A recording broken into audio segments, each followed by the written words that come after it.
Hello, welcome everyone to our Fem City class, our business class that we do here every Monday at 1 p.m. Eastern Time. My name is Lynn Pelzer. I'm the COO of Fem City, and it is my pleasure today to introduce our topic, which goes along with our theme for the month here at Fem City, which is gratitude. And the class today is all about gratitude for your strengths and how they can build your business. And it's led by one of our amazing femmes that has been around for a while with us. She's a Fem City founder member and our resident expert here today, Patrice Freeland. Welcome, Patrice. Thank you so much, Lynn. I'm excited to be here. Glad to share this with everybody. I'm so glad you are here. I want to just introduce you to everyone, tell them a little bit about you, and then I'm going to turn it over to you. And for anyone that is listening or watching, you can send us comments or add to the chat. If you have any questions for Patrice at the end, that would be amazing. So let me tell you about Patrice. Patrice is the owner of the wonderful land of oils, wellness, and coaching. She provides support, education, and products you need to live a life of peace and joy in your body, mind, and spirit. She has over 20 years of experience and is a certified essential oil specialist, a Reiki master, strength-based life coach, and an intuitive energy healer. Thank you, Patrice, so much for joining us. Oh, thank you. Thank you for that beautiful introduction. All right. Let's talk about having gratitude for your strengths. And learning specifically about my strengths has completely changed my life, my business, and I cannot wait to give you these tips for your business as well. So let's talk about exactly what I mean by strengths. What are my strengths? So I think at this point, as a business professional, as an entrepreneur, if that is the route that you have taken, you kind of know what you're good at, where your passions are, and what you're bringing to the professional environment. So that is one version of strengths. But what I am talking about is a very specific list of strengths that are accessed through the Gallup Corporation and are part of years and years of research by a gentleman named Mr. Clifton, where this provides a very specific blueprint of you.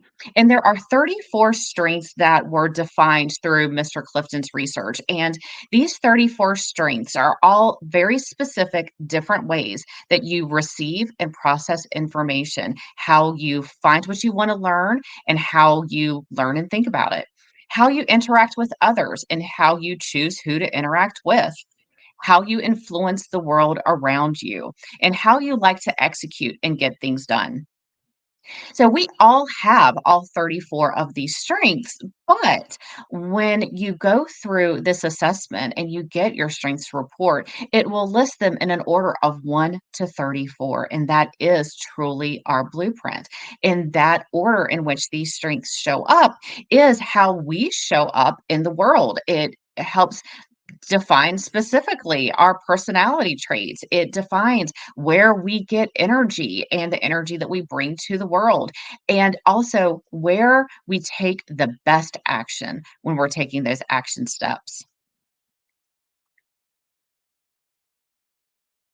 And this also proves that you are truly unique. We hear this a lot. No one shines in the world like you do, that you are unique, but I want to give you some numbers that actually prove it. And I want you to take this into your heart as I tell you this. You are truly one in 7.7 billion. And I know that number has grown. That was the estimated global population in 2020. We are now in 2024. So you are one in 7.7 billion plus. Let me tell you why.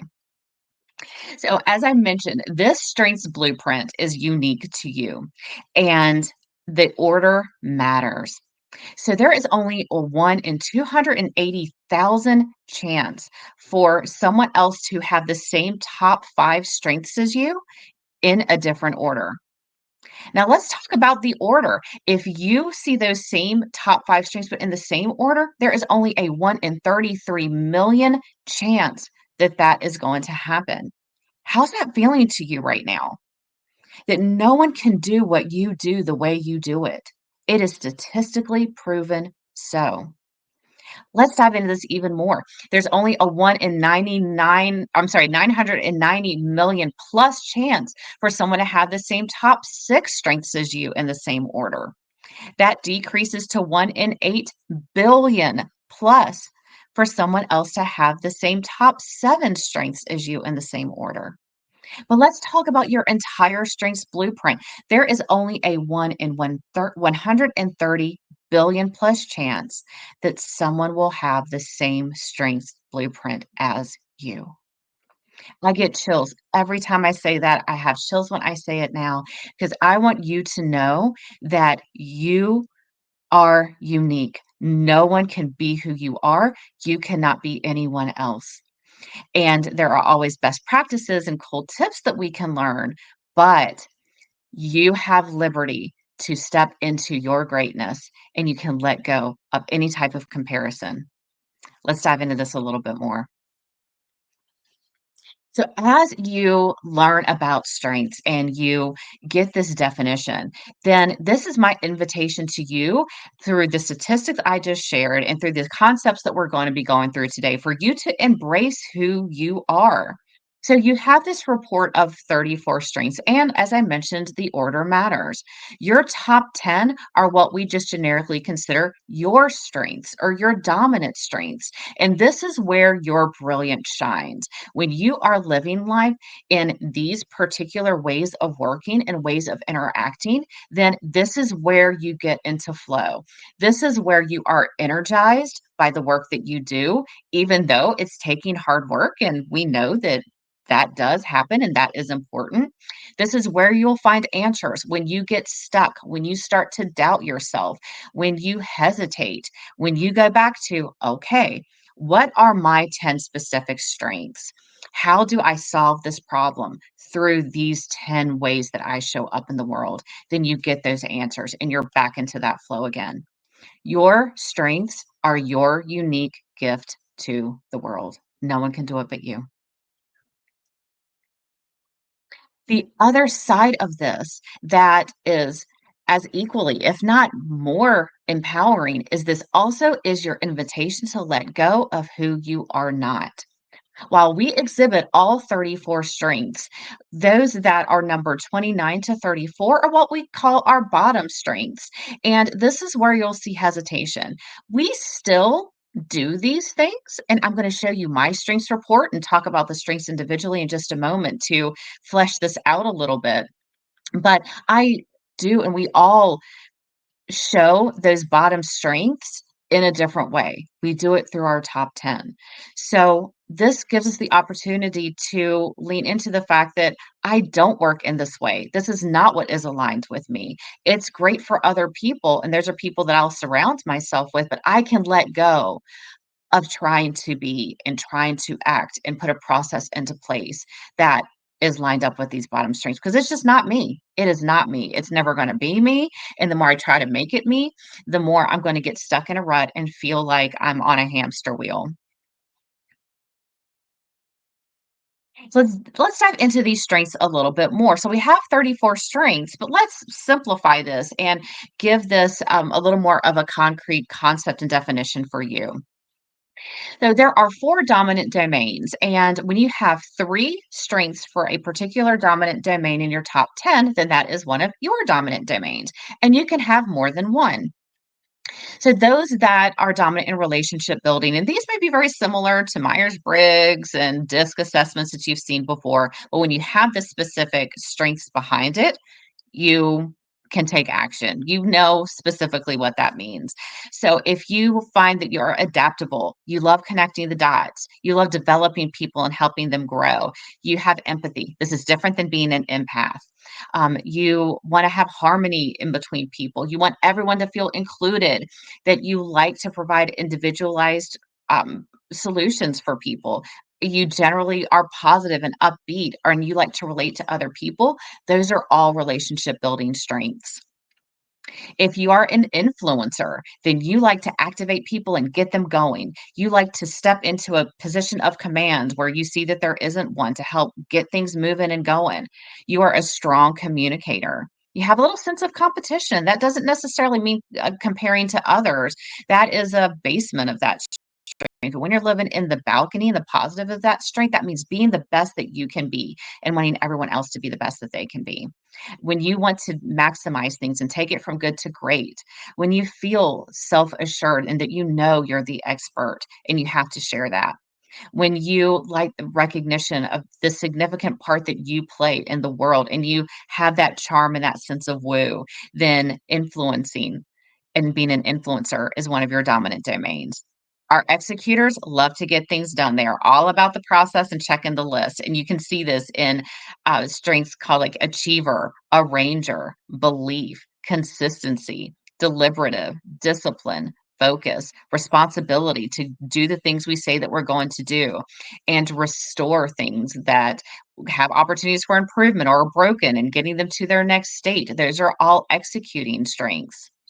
And then for our strategic thinkers, our creators, our inventors, then they are leaning heavily into loving to analyze things, putting things into context. How can I take new information and compare it to things that have happened in the past to define the future?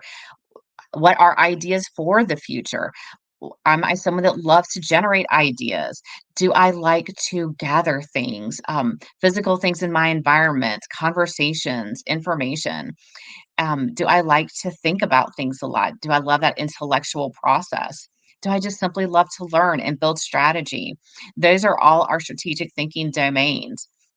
And so when we can see that in ourselves, do I love the relationship part? Do I love the influencing? Do I love the executing? Do I love the thinking and creating?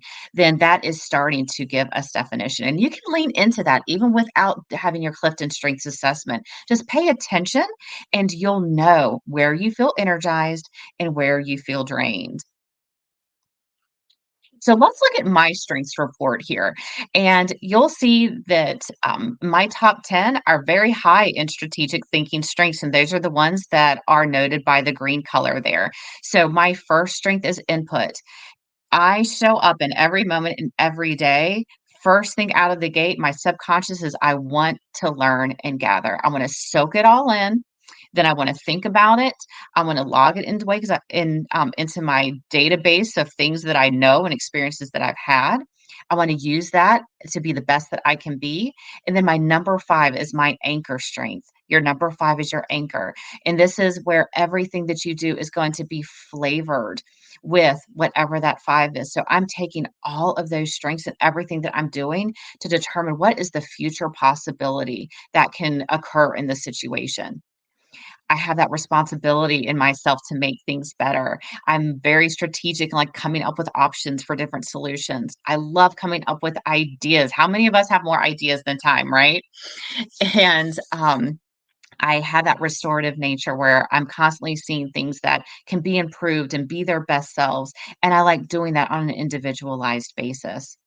Now, in that second column, those strengths that are like 11 to 13 can still be really strong for you. And my 11 through 13 are. And then the rest of those, the 14 through 28, there are our middle strengths. We just kind of pull them out of our back pocket when we need to, but they're not the ones that are just our innate part of our business and how we do life in general. So when we do this and when we have gratitude for this, then I can step into a place where now I can definitively say and validate what I've already known. The unique thing that I'm bringing to the world is that I am a source of a wide variety of information. And I'm going to learn everything I can about you and your challenges, compare that to my database, compare that to my experience, and give you several very strategically placed options to solve your problem and get you to the next level. And that's what my blueprint is. And you'll notice in my lower strengths, things like deliberative, woo, harmony, adaptability, including. I that's just not the way that I work.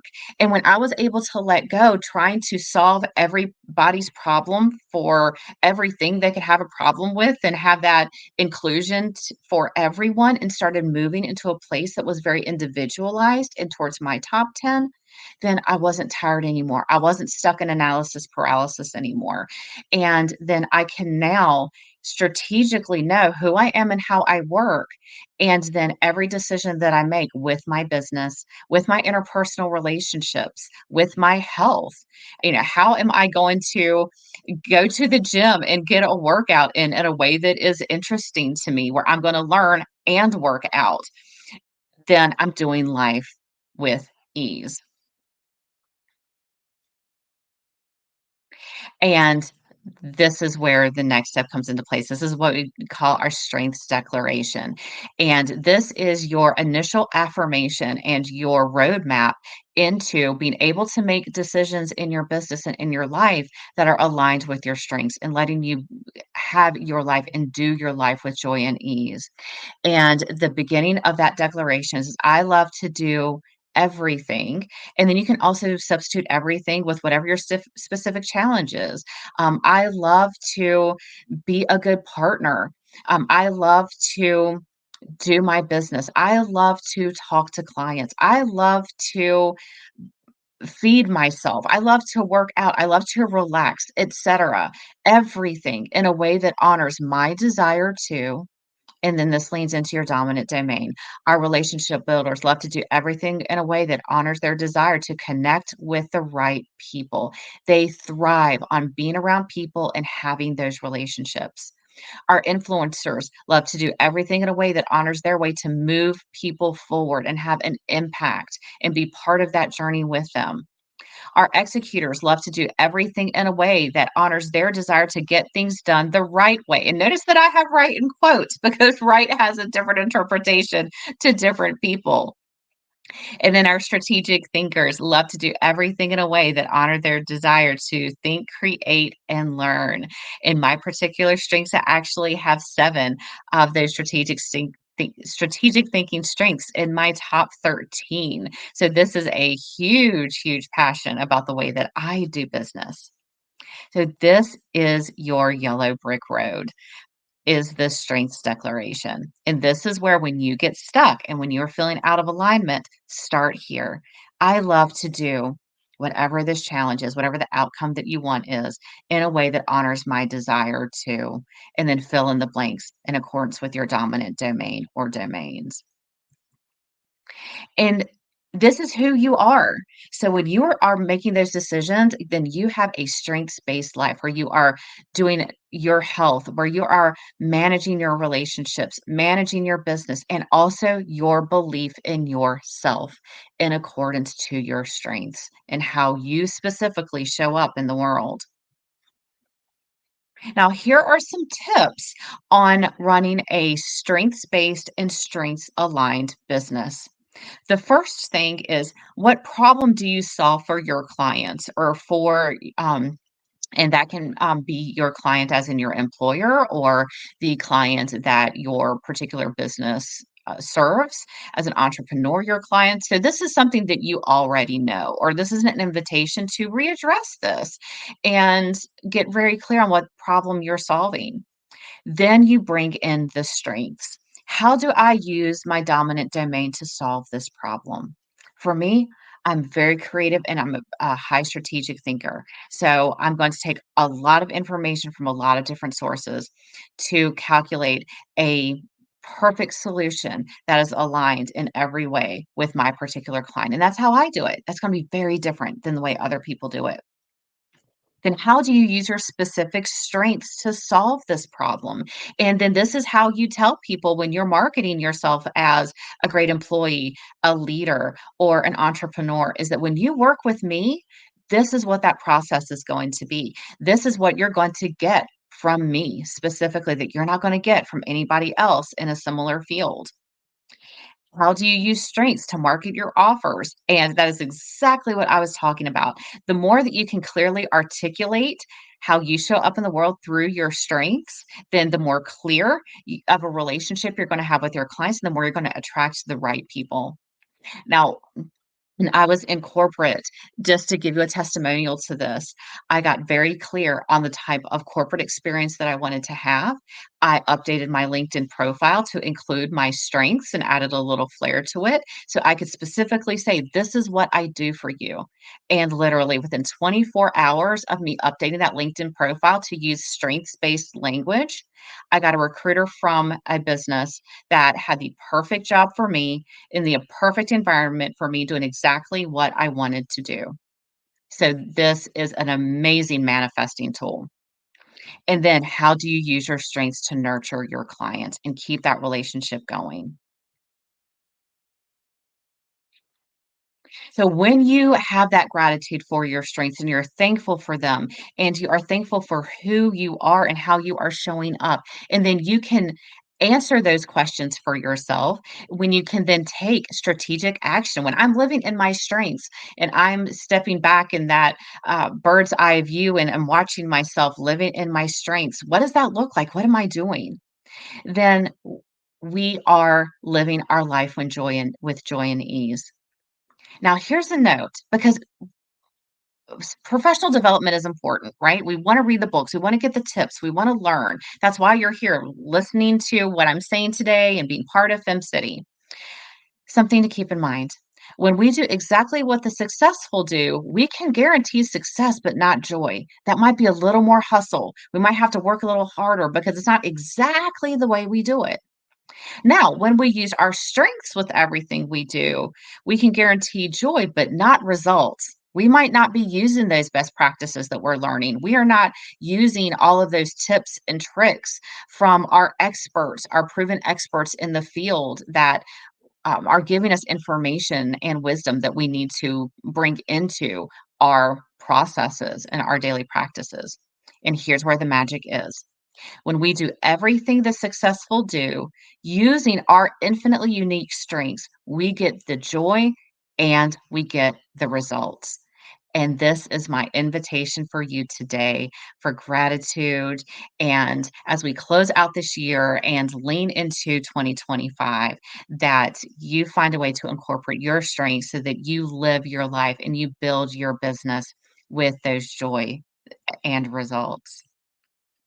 So thank you so much. I hope this was helpful. If you would like to dive into this a little bit more and um, get your strengths assessment done, dive into this and learn how to use that information to take aligned action in your life and in your business, then please reach out. You can reach me at wonderfullandofoils.com, my email, Patrice at wonderfullandofoils.com, or at that phone number there by text or call at 540-324-8375. So let's talk more about strengths. And at this point, I'll just open up the floor in case there are any questions that are coming through. Excellent. Thank you, Patrice. And if anyone wants to add in a comment in the chat or a question for Patrice, please do.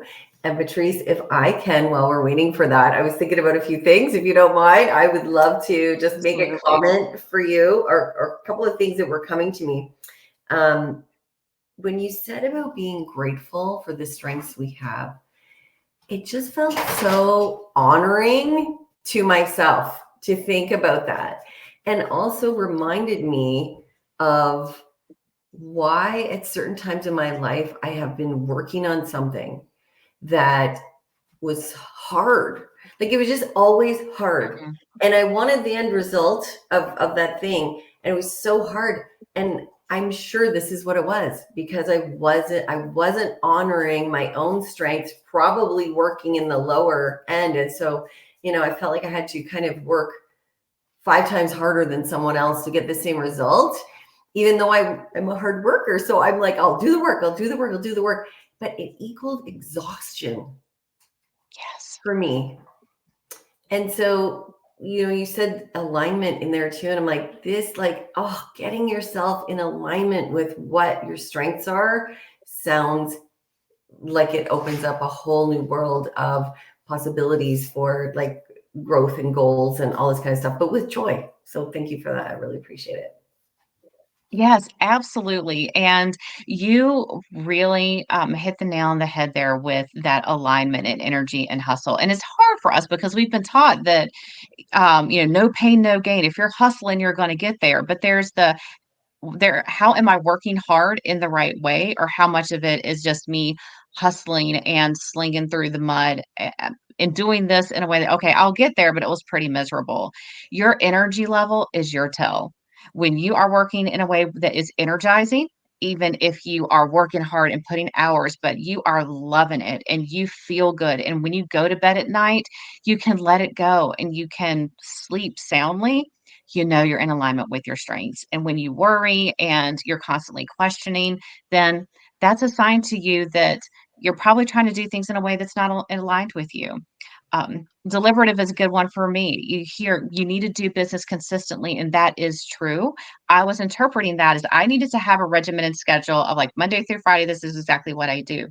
That is not in alignment with me. And when I realized that, I was able to take a step back and say, how do I could take consistent action, but in a dynamic way? And now I use a dynamic time blocking technique that then gives me that consistency, but it's in a way that's aligned with me. So that's an example of taking that best practice, but then aligning it with my strengths. And it has been so liberating. And now I don't feel guilty and I don't feel like I'm doing things wrong all the time. So it is. It opens up so many doors and is such a relief, quite frankly. It really is. And what I felt when I let go of that thing I used to be doing felt so much better. Whew, felt so much better. Yes. Thank you so much, Patrice. So everyone, if you want to write down the information there to reach out to Patrice and find out more, I have had some other time with Patrice and we've talked about some of this stuff. She's amazing. I highly recommend you do such a great job. So we really appreciate you. All right, everyone. Thanks again, Patrice. Yes, absolutely. And Irina, I see your question right here on time blocking. Lynn, is it okay if we have a couple more minutes for me to dive into Absolutely. that? Absolutely. Yep. Okay, so I'm just going to quickly answer your question because there is, and I'm sure there is another fem in our group who specializes in time blocking, and Millihan I know is one that really does a lot with this strategically. But time blocking in general is a way that you manage your calendar for doing tasks.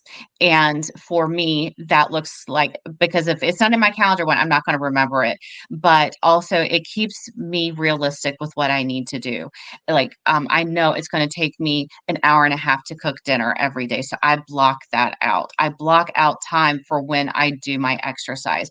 I block out time for when I'm taking client appointments versus when I'm doing administrative work versus when I'm doing creative work. So you kind of determine the blocks that are important to you, and that all the things you need to keep up with your family. And some people work really well with a standard schedule where their days are very similar, or parts of their days are very similar, and that routine feeds them and provides that safety and that energy. And my boyfriend, my partner, is that way. So that opposites attract thing. For me, I know that I need to have all of those blocks, but I let kind of my energy and the needs of my clients and different factors, let that be a little bit more dynamic. So as like this week, I know that this particular day is a day that I'm creating classwork. And then tomorrow is going to be my day where I have clients. And I let that schedule build itself, and so I have that dynamic nature to it, but ensuring that all of my blocks get filled. And when I see is my schedule's building itself, that's where I can have a boundary and not overbook myself and things need to roll into the next week. So it allows me to be a little more fluid. And I hope that answers your question, gives a high level overview on different ways that you can use time blocking. That's great. Okay. Candace says yes, thank you. Excellent. Any other questions or comments for Patrice before we close out? I think I'm seeing them all now. I didn't see yours, Irina, at first, so my apologies. Excellent.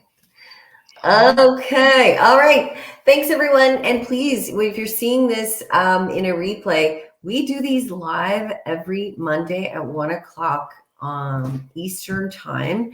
And so you can get on live with our experts like Patrice. And please, again, just reach out to Patrice if you have more questions for her. Additionally, if you're watching this in the replay. So thanks, everyone. Have a great week. Bye. Thank you. Bye-bye.